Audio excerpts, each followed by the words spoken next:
So one of the things that holds back busy parents from learning photography is often a lack of time. Combining childcare with your partner, with work, with the household can mean that there's not a lot of time left for yourself or for your hobbies.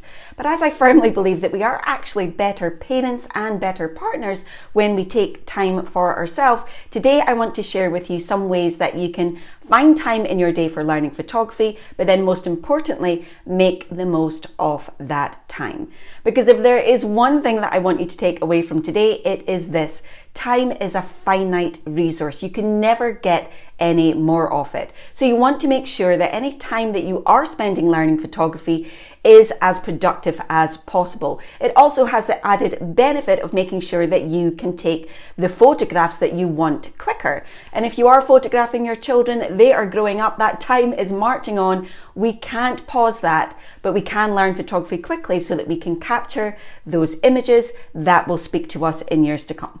So the very first thing you need to do is work out where you are now and what you need to learn next and the next after that, so that you are following a learning path.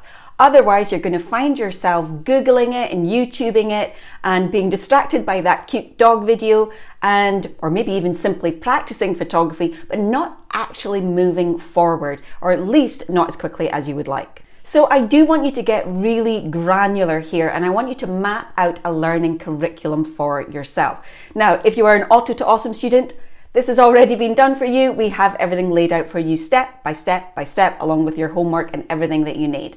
Now, if you're not an Auto to Awesome student and you don't plan on being, then you can still do this. I do actually have a freebie that will help you with this. You'll find a link to it around where you're watching this video. But what I want to make sure that you do is that you're learning things in order, and you are learning one thing, practicing, and then moving on to the next step. If you have a plan to follow, that means you won't find yourself getting so easily distracted by something that you find on the internet, and you'll get where you want to be a whole lot faster. So step 2 is to find time in your schedule to learn photography. So I hate to admit to being this organized, but I do actually start each day with a plan of what I'm going to do and what I can accomplish in that day. Now, I actually map this out in 30-minute sections, starting from when I wake up to the time that I kind of relax in the evening. So usually for me, that's between 7 and 7. And I map out my day in these 30-minute sections so I know what I can realistically fit into my working day.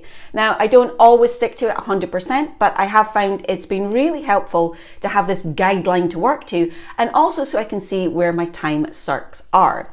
Now, I start by filling in the immovable stuff like school drop-off, pick-up, lunches, dinners, appointments, anything like that. Around that, I add in the other stuff that needs to be completed that day. Now, for me, that could be things like making videos or doing my business accounts, or it could be taking books back to the library or simply grocery shopping. The trick here is to also schedule in time for learning photography. Now, ideally, you want to take one of those 30-minute slots. It doesn't have to be every day, maybe every couple of days, but the trick is just to make sure that that is in your calendar. If you can't manage 30 minutes all at once, see if you can get 2 15-minute slots, one in the morning and one in the afternoon, for example. Now, 15 minutes doesn't sound like a lot of time, but it is enough time to watch a video or read a blog post or practice a concept. So for example, in Auto to Awesome, all of our videos are around 10 to 15 minutes long, and all of the exercises take roughly that time as well. So we make sure that it can be realistically fit into a normal working day. Now, what to do here is to make sure that you take one of that smaller granular tasks that you mapped out in your learning curriculum and put that in as the task for that 30 minutes.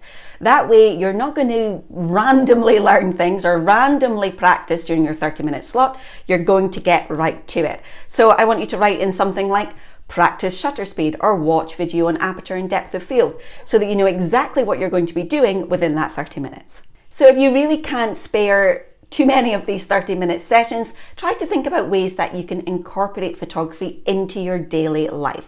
So for example, if one of your duties is to walk the dog, then make sure that you take your camera with you and practice, so that 30-minute dog walk is also your photography walk. Or when you're cooking dinner, pop up your iPad or your laptop and watch a lesson when chopping carrots or folding the laundry. That's my personal favorite way to learn.